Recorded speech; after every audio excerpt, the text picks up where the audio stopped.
first one is PKI and teeny bit involving encryption. This one's real short. Go ahead and go to Socratic. We're going to use that. We're going to talk about public key infrastructure. So if we have asymmetric keys in use, we have to have some way of delivering that public and private key. That's what PKI does for us. And then we're going to talk just a little bit about different security protocols we might see. So the... I was saying Socratic with turkey. It's what? It's a turkey. What's It's Socratic? turkey. No. So the PKI is a system of hardware, software, policies, procedures, and people that are all involved in getting out these keys. So we use this to create, distribute, manage, store, and revoke a digital certificate, depending on the situation. So things like e-commerce sessions, every website that uses anything to do with e-commerce uses this. Email transmissions, remote computers and networks also. This does include encryption, hence the keys. And an example of that would be maybe a web browser during an encrypted session with some sort of website where you purchase something. The private key would be if you're trying to encrypt the signature of an email to ensure that it came from you. So an example of public key, like we said, is the web browser. So when you look at this graphic up here, you've got Bob with his public key sending a message to Alice, but someone has intercepted that and changed the content of the message. What kind of attack would you call that? That's the definition of a man in the middle, right? There's literally someone in the middle intercepting and changing the transmission.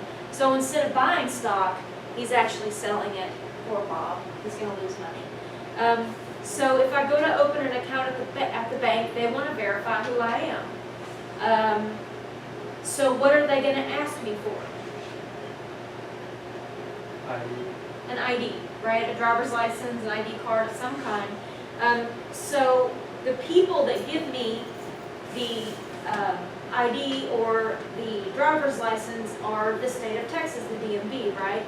They're the trusted third party. The bank is trusting that they gave me a legitimate ID, right? They can check the photo to see that it matches me. They can look up information and make sure everything's okay. So the digital certificate is a lot like that. It's going to associate the user's identity to a public key that's been digitally signed by some trusted third party. The third party is the person that verifies the owner, and that the public key belongs to that owner. So this is done by a certificate authority. This is our trusted third party. They issue these digital certificates, and they negotiate the security of the connection. VeriSign is one of the biggest people that does this. So there is a standard called the X.509 that says what these certificates look like. These certificates have owner information, the public key, and then the name of the certificate authority that granted them this certificate. So based on what browser you're in, I've got some examples up here. Generally there's going to be some kind of green indicating things are good. There's going to be a lock of some kind, that like a padlock where the top is locked, and that's supposed to issue some kind of secure connection. So when you see this, this means that the browser has the appropriate trust relationship with the certificate, and they've verified that the connection is secure. These certificate authorities, there's some elements to this we need to talk about. So the registration authority tells the certificate authority to issue the certificate. They're in charge of the registration, and they verify that the certificates are going to real people. The certificate revocation list is a list of certificates that are no longer valid. They've been revoked for some reason, perhaps they've been compromised. So we stick them on a list and say, these aren't any good anymore, don't use them. Then we have to issue a new certificate, right? The OCSP, or the Online Certificate Status Protocol, is basically a list that just says, is this certificate good or bad? Yes or no? And there's no other information as to why, or use this instead. It's just like the quick and dirty version of, can I use a certificate or not? And key escrow is this copy of the user's private key. So for governmental regulation reasons or banking or something like that, if they need access to something that's encrypted, they'll put the key in escrow. The escrow holds the key while they do whatever investigation or trying to decrypt data or something with that key, and then they give the key back to the company. So it might be placed in escrow. So if a business needs to access information that an employee had encrypted on their hard drive, but that employee is no longer with the organization, they might use key escrow for that purpose, because you need some way to get back into the laptop.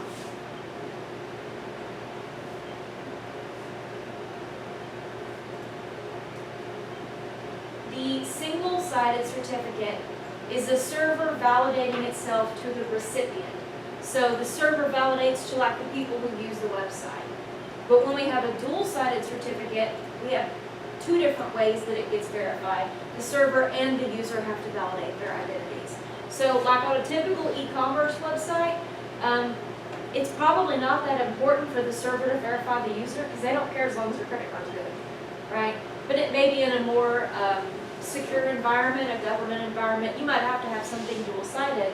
And also if, with a web server, there's probably a very large number of sessions that can be done at the same time, concurrent. In some situations there's not, so you need to make sure that the people that are trying to connect are actually people that need the service, and they're not just trying to keep other people from connecting. The web of trust is decentralized, it's like peer-to-peer. PGP uses this, we talked about that, I think a couple weeks ago, talked about pretty good privacy when it comes to email. So there's no certificate authority, there's no VeriSign or any trusted third party. It's just different people with control over the keys. So some of the protocols that we use for secure connection, we talked about these in that plus in connection with VPNs. So VPNs give us a virtual private tunnel over an untrusted network, the internet, but they don't provide any security. So these are the protocols that come in and say, okay, once you have your connection established, how are we going to keep it secure? These protocols encapsulate the packets that go over the VPN for security reasons. So the first one of those is point-to-point tunneling protocol. So this encapsulates the packet and sends encrypted traffic. It uses port 1723. L2TP, or the two-tunneling protocol, is encrypted with something called IPsec. So IPsec is the big one here. This is the last slide for this presentation. I told you it was short. I know that when I see net admin jobs, normally one of the things that's required is a thorough understanding of IPsec. So this is what is generally used now. It is the most popular for reasons that you will see in a moment.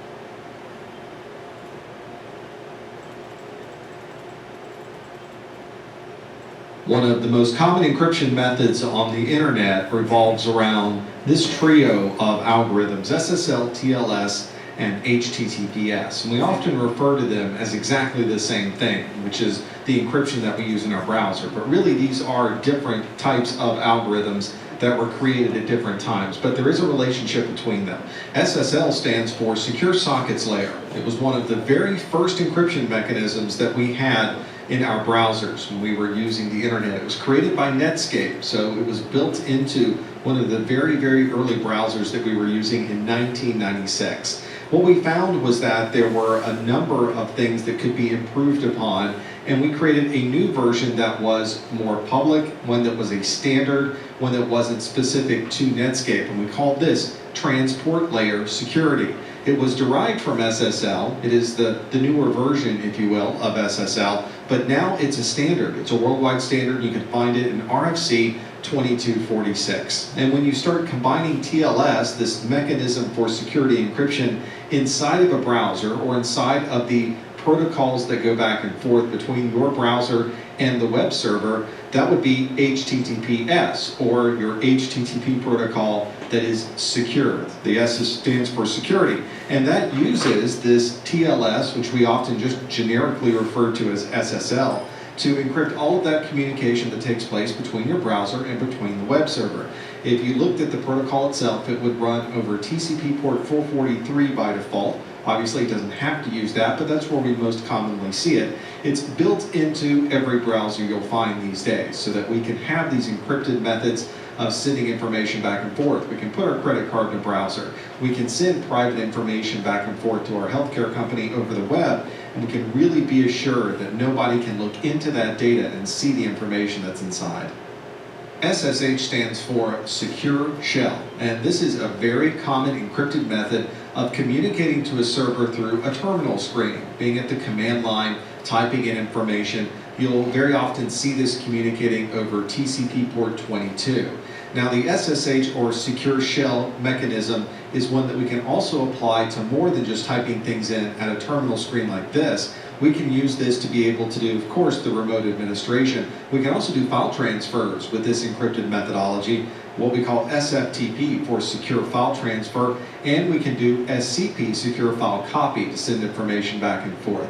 But when we need to have that access to a computer, but we're not really going through a web browser, we're not using HTTP, we're not using that SSL TLS type configuration, we can use Secure Shell to make sure that all of our communication is absolutely encrypted. The SSL TLS or the HTTPS in our web browser is good encryption. The SSH that we might use in a terminal screen provides us even other types of encryption. But what if you needed any type of data to be encrypted? What if it wasn't necessarily in a web browser? What if it wasn't necessarily at a terminal screen or doing file transfers? What about all of the other things that we do online? What about all the other things that we do on the internet? Or for situations like that, we have another type of encryption mechanism. This is called IPsec. This is a type of security that was built specifically for TCP/IP, and it's designed to work at that layer 3, to work with IP packets. This IPsec mechanism allows us to have confidentiality and integrity in the communication that we have between devices or between hosts on both sides. We have built-in encryption into IPsec. There's the ability to even sign every packet in IPsec. So when we receive a packet, we can be assured that is exactly the same packet that was sent from the other side. This is an extremely standardized mechanism of transportation. You will see this on routers, on firewalls, on clients that move between those devices, communicate between those devices. It's something you'll find in RFC 4301 through RFC 4309. There are many, many standards built into the IPsec mechanism. There are two core protocols we can look at within IPsec that make all of this work. The first one is called Authentication Header. You'll see that abbreviated as AH. The other protocol is one called Encapsulation Security Payload. We almost always refer to that as ESP. One of the challenges in setting up communication between two devices across a network is making sure that both sides can understand each other and both sides are using the same keys. And that's, of course, our challenge, is making sure that we're able to communicate what key we're using without actually sending the key information back and forth, especially not over the network, or someone would be able to see that. So there are two phases in setting up a communication back and forth between two devices via IPsec. The first is called Phase 1. And in Phase 1, we do something called Internet Security Association and Key Management Protocol, which is abbreviated ISAKMP. We often just abbreviate this as the Internet Key Exchange. You'll see it abbreviated if you're configuring an IPsec client or an IPsec device. You'll see it abbreviated as IKE or IKE. This is the process where both sides identify themselves, they recognize each other, there may be some security built into what we're looking at on both sides of the communication, and they exchange keys back and forth. There's a couple of mechanisms that can be used to do that. This is usually a protocol that's running over UDP and port 500 on UDP. If you're looking at a network decode, you'll be able to see it in there with those packets going back and forth. Once Phase 1 is in place, the keys have been exchanged. Now the second phase can begin. In the second phase, which we call Quick Mode, we're simply setting up and communicating to each device what ciphers we understand, what protocols and key sizes we would like to use to be able to talk back and forth. Both sides will coordinate that process, they'll decide on which ones they would like to use, and then after phase 1 and phase 2 are up and running, the communication is now built between those IPsec endpoints and they can communicate securely between them. As we mentioned earlier, there are 2 protocols in IPsec. The first one we'll look at is the authentication header. This is a hash that is created that's based on the packet and the shared key that both sides of the IPsec communication are aware of. It usually will use something like MD5, SHA-1, or SHA-2 as common hashing mechanisms. And what it does is in the normal packet where you have an IP header, you have a TCP UDP header, and then there's data, it'll stick this authentication header right here in the middle and send the packet to the other side. On the other side, the same hash is done of this data and the shared key, and it compares what it comes up with versus the authentication header that was sent. This is that digital signature I mentioned that's created in every packet. So when the other side gets this packet, it knows it's received exactly what was sent to it to begin with. Of course, with IPsec, the encryption piece is what a lot of people are looking for, and it's that second protocol of the encapsulation security payload that provides that encryption. This is providing both a hash and an encryption of this data, the hashing done with MD5, SHA-1, or SHA-2. The encryption part is usually done with triple DES or AES to make that happen. You'll see included to the packet a header, a trailer, and what we call an integrity check value to this. So you'll see in the ESP packet, there will be your normal IP header, there will be your ESP, the encapsulation security payload header, there will be your UDP, TCP UDP information, some data, then the trailer and the ICV. This encapsulates everything together, sends it across down the line, and we know at that point, not only is the data encrypted, but we're able to do integrity checks for it as well to make sure that we receive it in exactly the form that it was sent. Some uses of IPsec are between a client and a server, where we're simply talking back and forth. We're taking our existing IP packets, we're putting the secret IP information inside of our existing packet, and that is a transport mode of IPsec, where we're using our existing header, our existing TCP UDP, and data header and information, and we're simply adding the transport information around that. So we're sending the packets back and forth in the normal way. It's just everything within the packet now gets encrypted and protected using IPsec.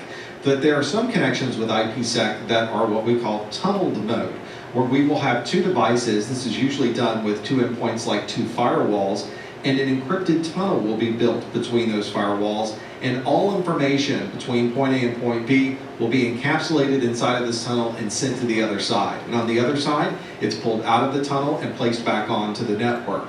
And that is one where there's a new IP header that's built. Everything is jammed into that packet, encrypted with IPsec, and sent across to the other side. So whether you're using a transport mode IPsec or a tunnel mode IPsec, the result is that you're going to get information across the network. It's going to be encrypted. You'll be able to check the integrity of that data and be assured that everything you're sending back and forth is protected.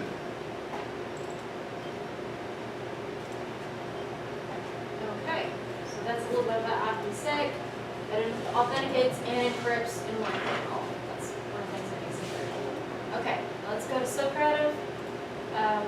First question, what 2 items are included in a digital certificate? Select 2.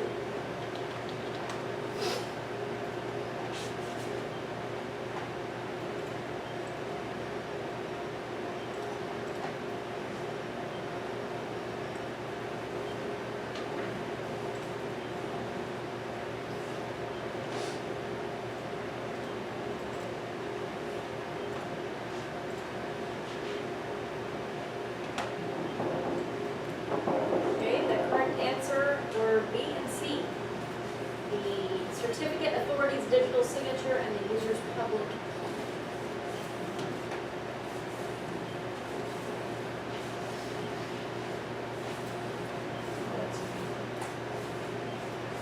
Which of the following is usually used with L2TP?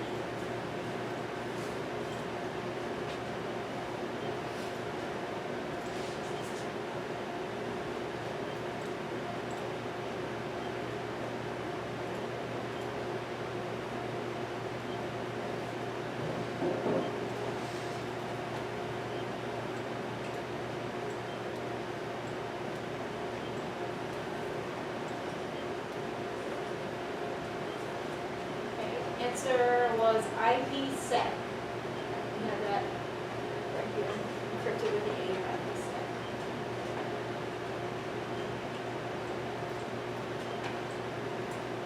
Which of the following encryption concepts is PKI based on?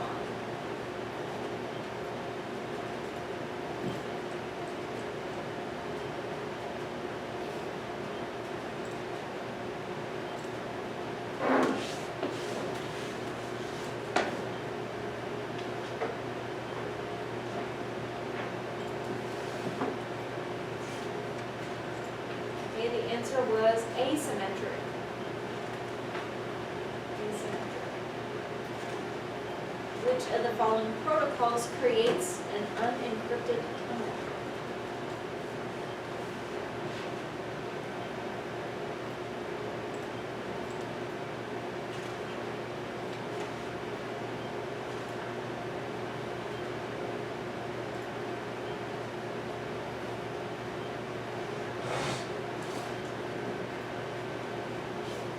Okay, the answer was VPN. So the VPN in and of itself gives us a tunnel, but there's no security to it. We use the other three that are listed, LTTP, PPTP, and IPsec, to give us the security.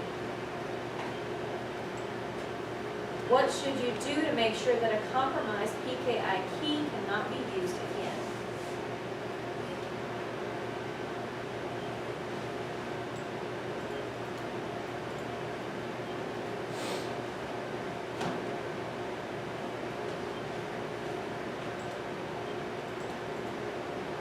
Very good. Revoke the key. Everybody get that right.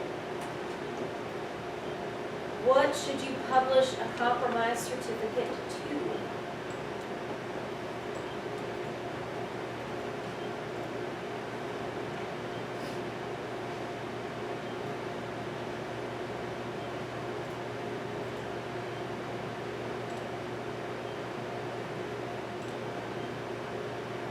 Okay, very good. The CRL or the certificate revocation list.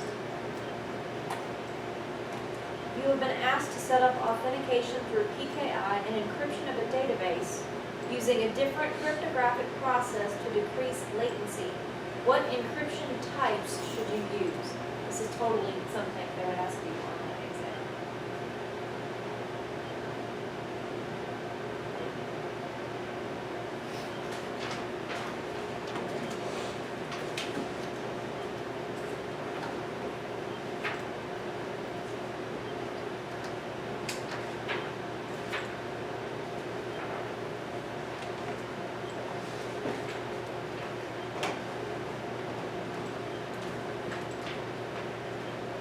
Are there going to be simulations on this paper?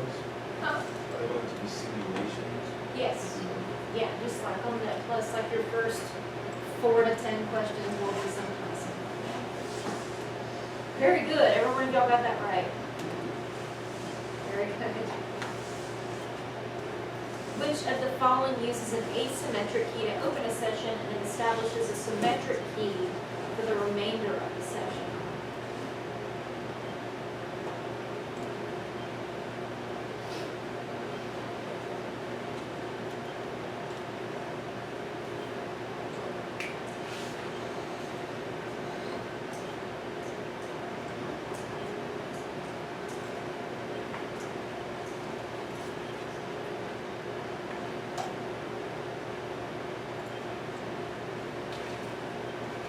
Answer to that one was HTTPS.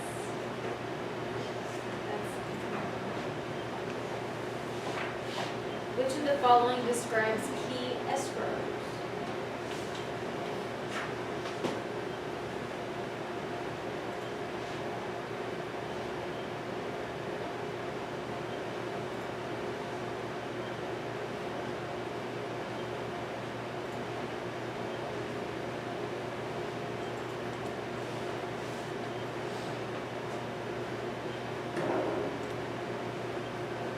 Okay, answer was B, maintains a secured copy of the user's private key for the purpose of recovering the key if it's lost. Last one, when a user's web browser communicates with a PKI element does the CA require from the browser?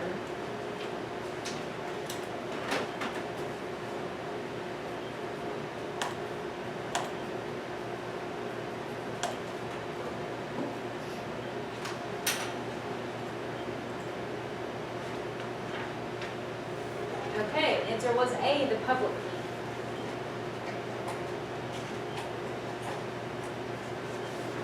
Okay, any questions about that before I jump into 15?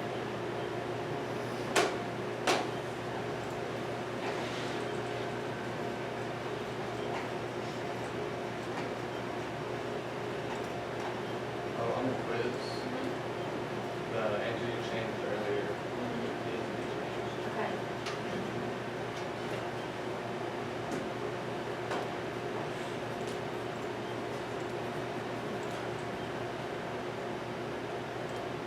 Which was about, it was the 128 bid. yes, the And two 250. fish. Okay.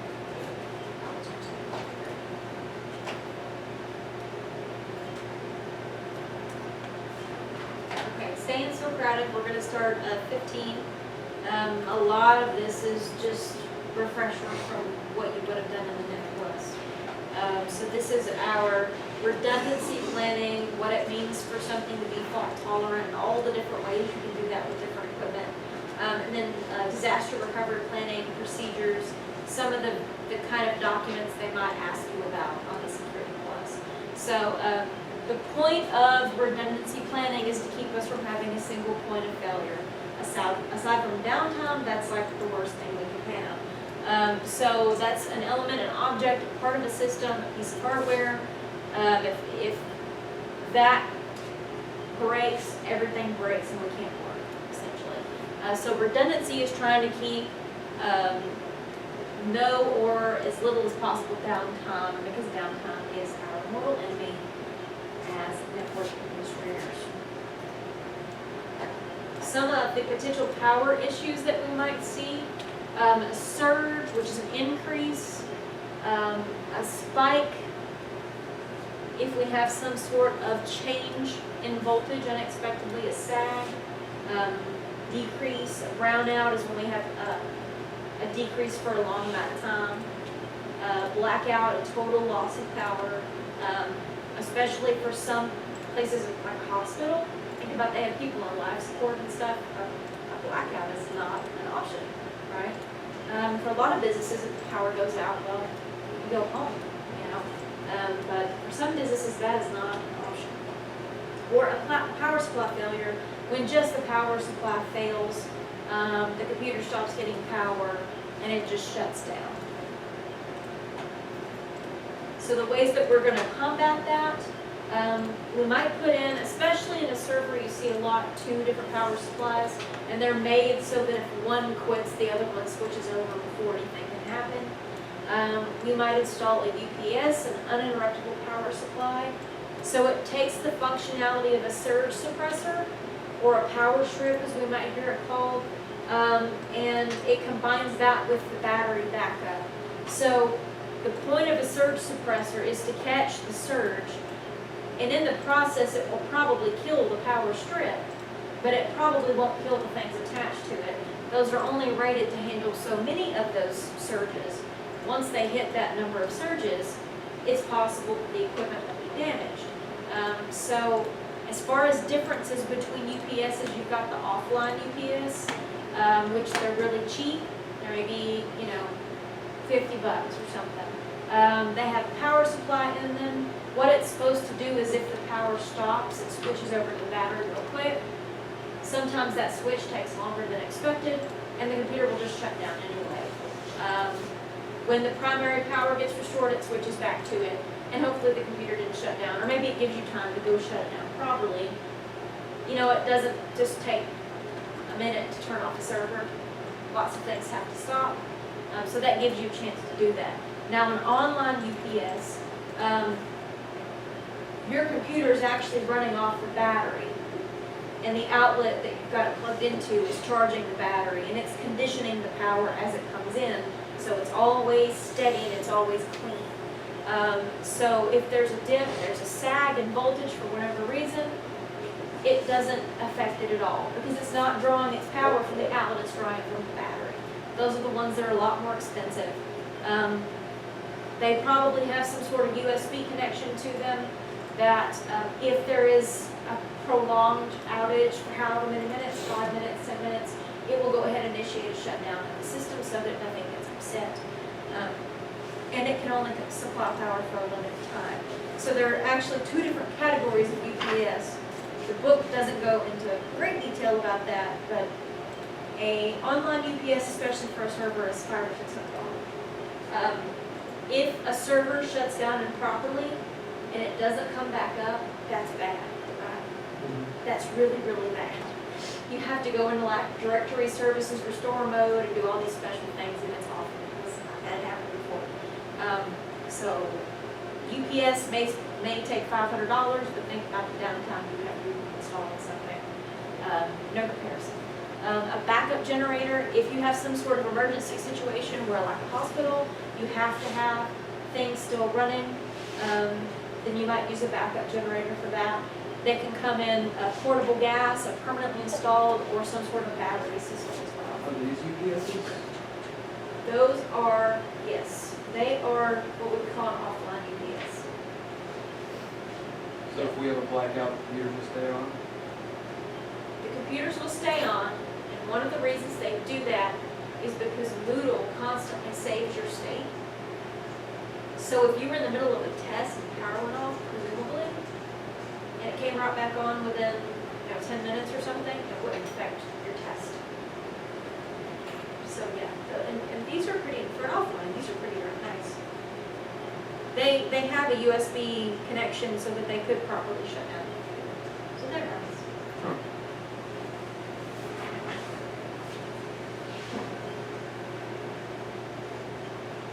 Redundant data, there's three big RAIDs that we're generally concerned with. RAID 0s you strap across multiple disks. It makes things run faster. What's the downside of RAID 0? If one disk fails, it's all gone, right? RAID 1, you copy identically. So what's done on one disk is copied to another disk. If one of those fails, you've still got the other one. You've got a mirror copy. RAID 5, data is striped across multiple disks. Then you have this parity data. There's a little bit written to each disk. If one of those fails, it uses the parity data to reconstruct things. So there are different kinds of RAID. There are others. I don't really see RAID 6 being used. RAID 0 and 1, as you can imagine, it combines the striping and then it mirrors it, and then 1.0 will mirror it and stripe it. So that's how we can make redundant data, add more hard drives, and then program them so that they act, they mirror each other. Redundant networking, never a bad idea, especially in a server to have more than one network adapter. One fails, the other was programmed to take over for it. Redundant switches, absolutely, because a switch is a really good place to have a single point of failure, especially if it's connected to a modem or something that's feeding in your network in whatever way. So redundant switches, maybe a triangular switch kind of thing going on. And then redundant ISPs, a lot of people will get whatever connection, satellite cable, depending on their area, and then have some other redundant something that's in a failover. They can just, go move a cable over to, and they can still use that. So they might have a T1 line that they lease. It's really stable, but if that ever goes out, well, then we can switch to dial-up or whatever we need to. People still use dial-up. Redundant servers, we can have a failover so that if a primary server fails, it's going to fail over to the second one. Things keep happening. Load balancing, we can connect a whole bunch of computers together to share resources and have load balance up against which computer is busy, which one is not. They're smart enough to do that. If you want to be like super redundant and spend lots and lots of money, you can have a hot site. So that's basically a duplication of the site that you're doing business in. And if something happens to that site, you can just pick up, whatever you're working on, walk over to the other one, and everything's the same, up and ready to go. Computers, phones, all your networking equipment is already installed and your data is already there. A warm site's kind of like that, but you probably have to configure some things before people can actually start working. And then a cold site, it just has, it's a building. There might be something installed, but definitely not enough for everyone to just go start working. So there's some more ways to kind of make the building redundant.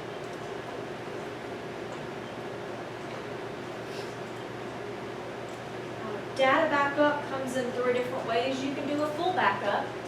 You always start with a full backup, right? There's something called the archive bit. See if it's working. See that. Let's see here.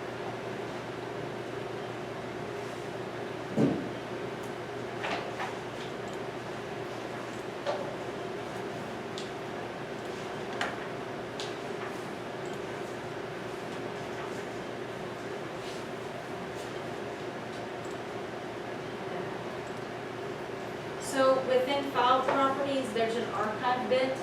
It's generally set to 0. And then when something changes, it gets set to 1.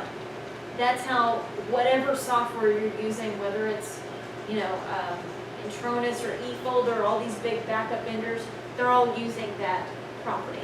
It's just, is it 1 or is it 0? If it's a 1, I need to back it up again. So after that archive bit of the full backup, it gets cleared off to 0 because nothing's changed. If you wanted to recover that, you would just need that full backup because that's all there is. The differential backup, that's just things that have changed since the last full. And it does not clear that archive bit. If you needed to restore that, you'd need the full and you need the things that changed. The incremental backup, things that have changed since the last full or the last incremental. And that does clear that archive bit back to 0. So if you did an incremental backup every day, if you did a full backup on Monday and then an incremental every day of the week, and it fails on Friday, you need the full backup for Monday, the incremental from Tuesday, Wednesday, Thursday to get back to where you were. So it did take a little bit more to get that done.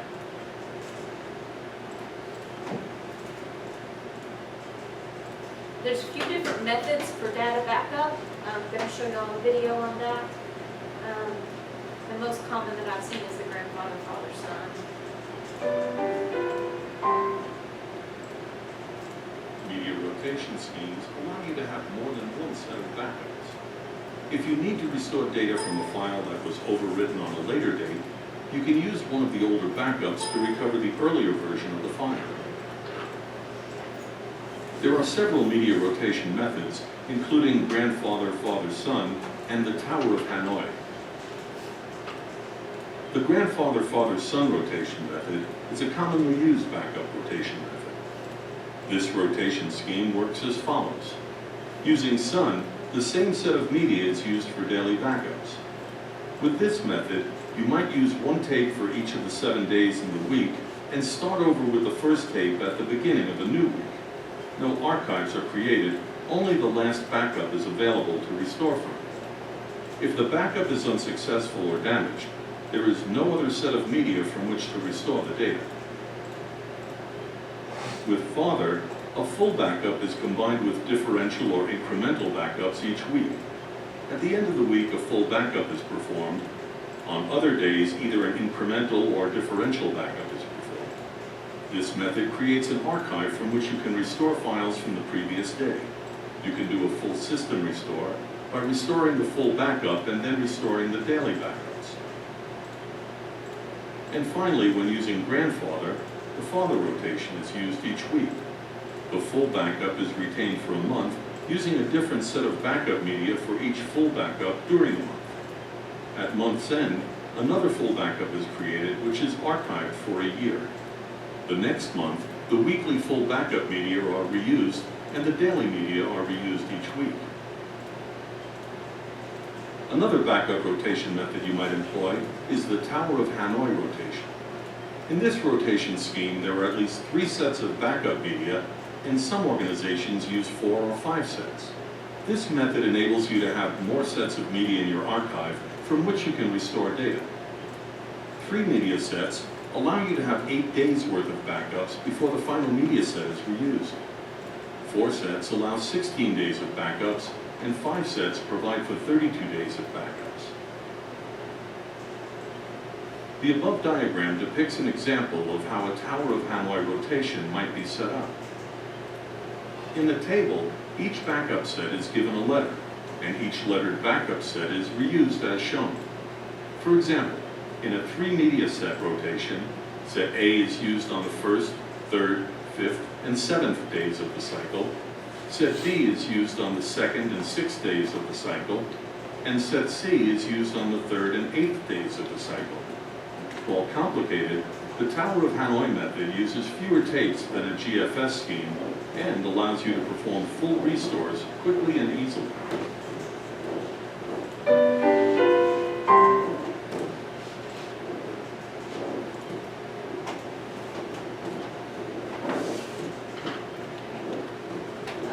Just a little bit about disaster recovery. So your organization should have plans if disaster hits. Some of those things could be fire. Generally, what people would use for that is some sort of fire suppression system in a computing environment. We'll talk more about, I think next week we'll talk more about halon fire systems and things like that that you would use specifically for a computing environment. Flood, don't put your server room in the basement, right? Because that's going to be the first place it floods.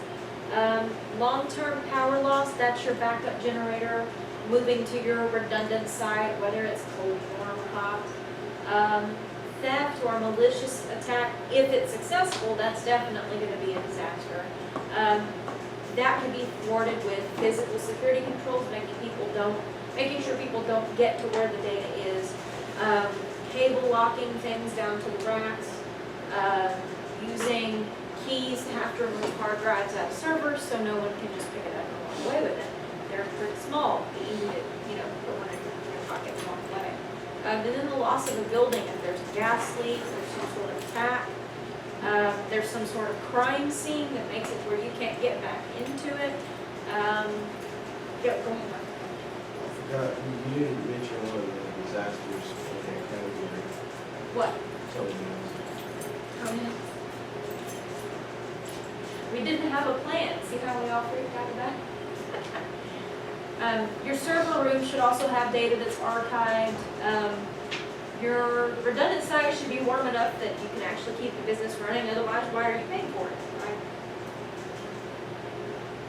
A good disaster recovery plan should have policies, procedures, and information in it. It should be thorough. Like contact information. So if we do have a disaster, who are we supposed to call?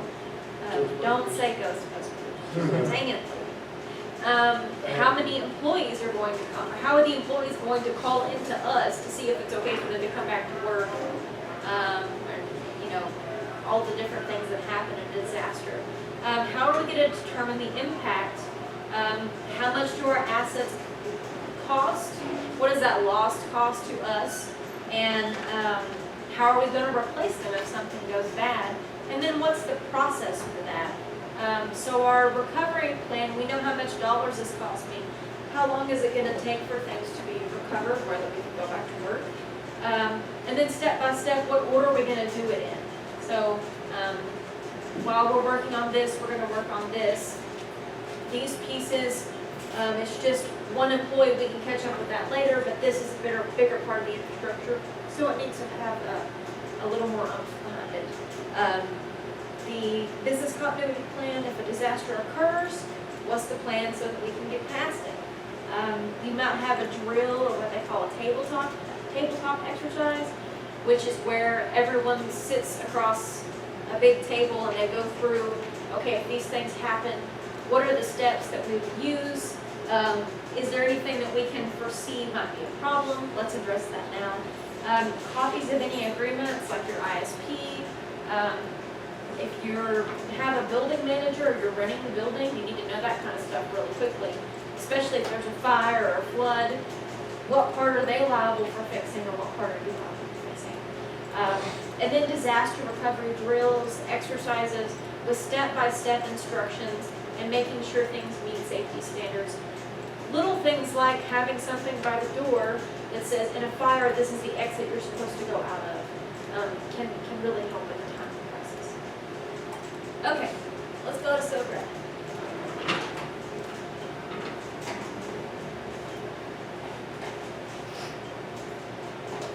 Which of the following grade versions offers the least amount of performance degradation when a disk in the array fails?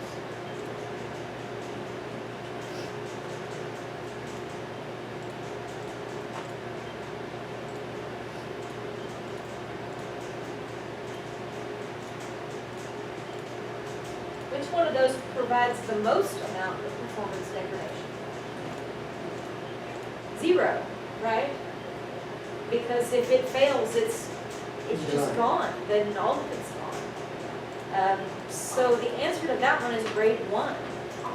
So grade 1 gives us the least amount of degradation, because if we have 2 mirrored drives, one of them fails, we still have the one that didn't fail, and everything on it is still perfect, presumably.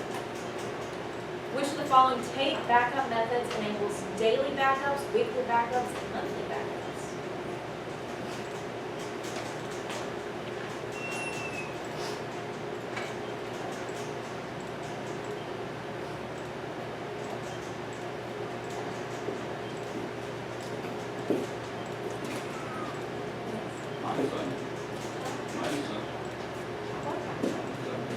Yours is 9. Yeah. Yeah. 2 what? 2 minutes. Yeah. After everybody got set up. Alright, early and June, anybody got any questions?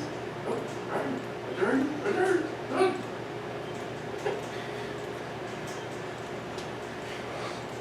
Congratulations. Spent most of my time with my questions. Copy of it.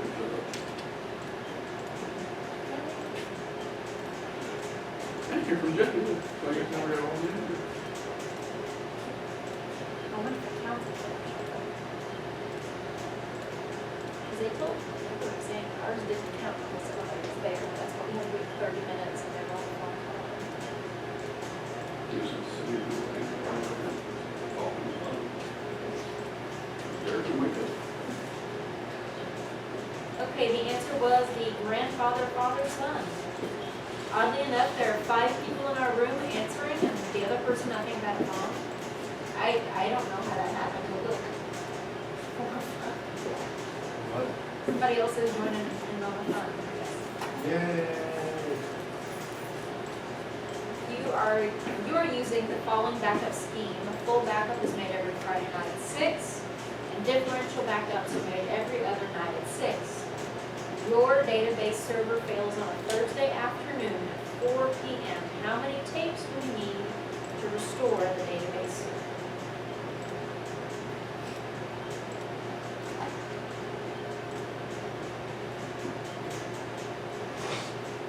Or do we count the weekends? It doesn't matter. Does not matter.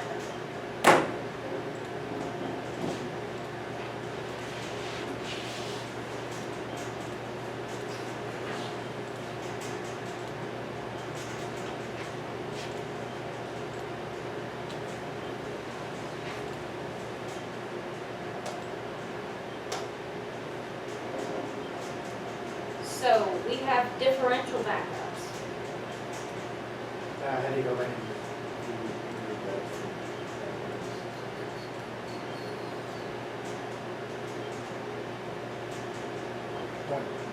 So the answer is 2. You need 2 tapes.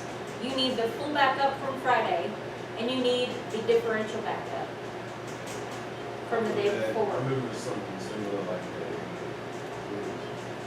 If it was incremental, you need more than 2, because you need every single change you have along the way.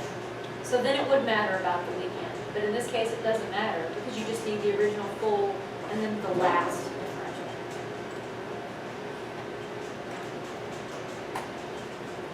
Critical equipment should always be able to get power. What is the correct order of device that your critical equipment should draw power from?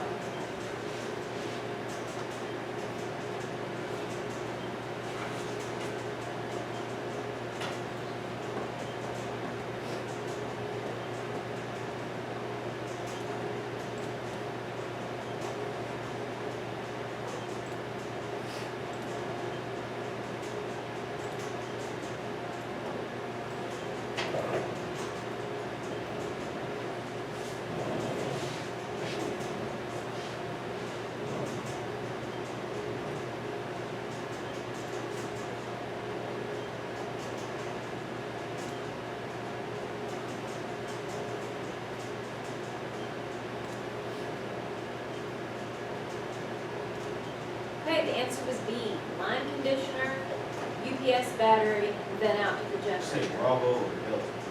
Bravo. So you're trying to think about it, from the device back to Oh. the generator. Yeah, that confused me. Okay, I was thinking the opposite. What is the best way to test the integrity of a company's backed up data?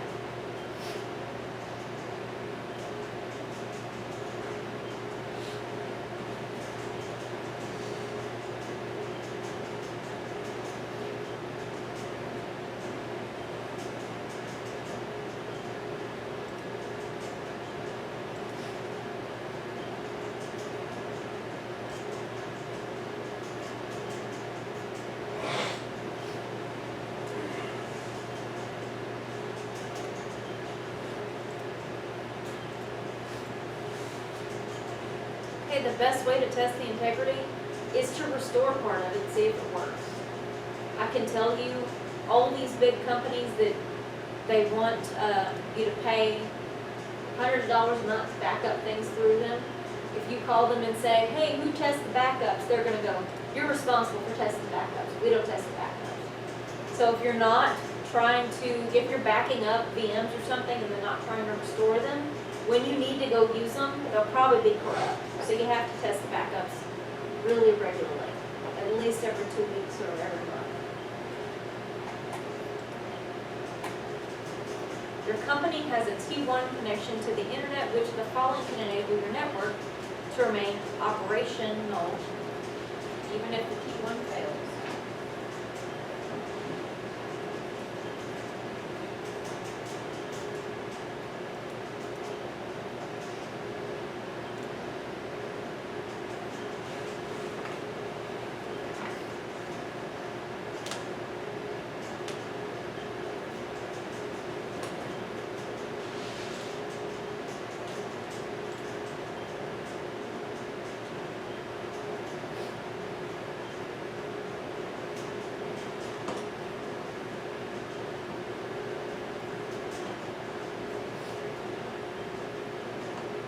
Okay, so if my T1 connection fails and I have a redundant ISP, then I can just use them instead while the T1 connection gets restored.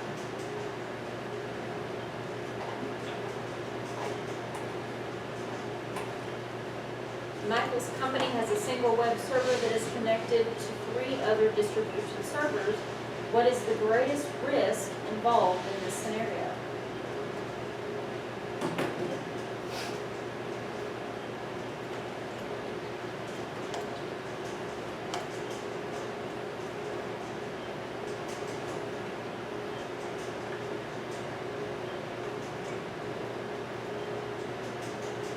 So if he has a single web server, if that web server fails, none of the other 3 distribution servers can get any information so they can do their job. So that makes that web server the single point of failure. Which of the following uses multiple computers to share work?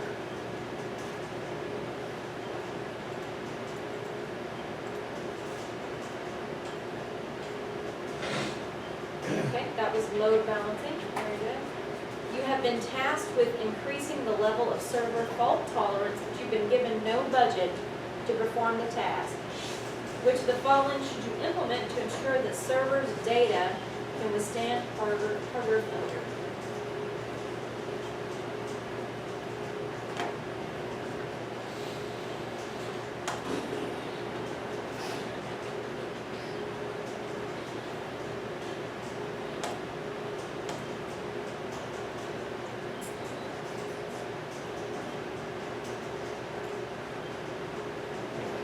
Okay, the answer to that one was RAID.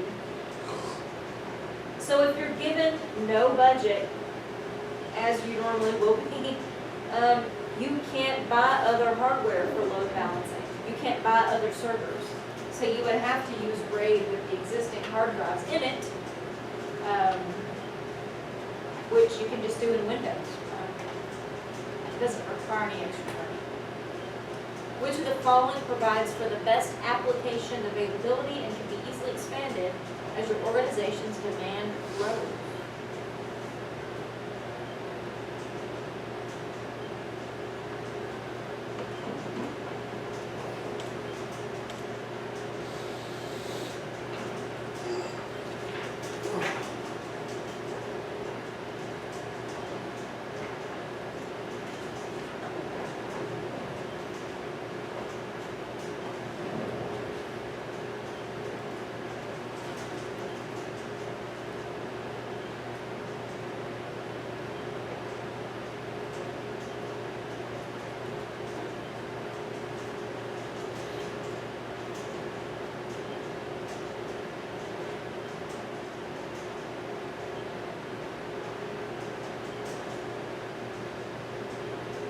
So the answer to that one was load balancing.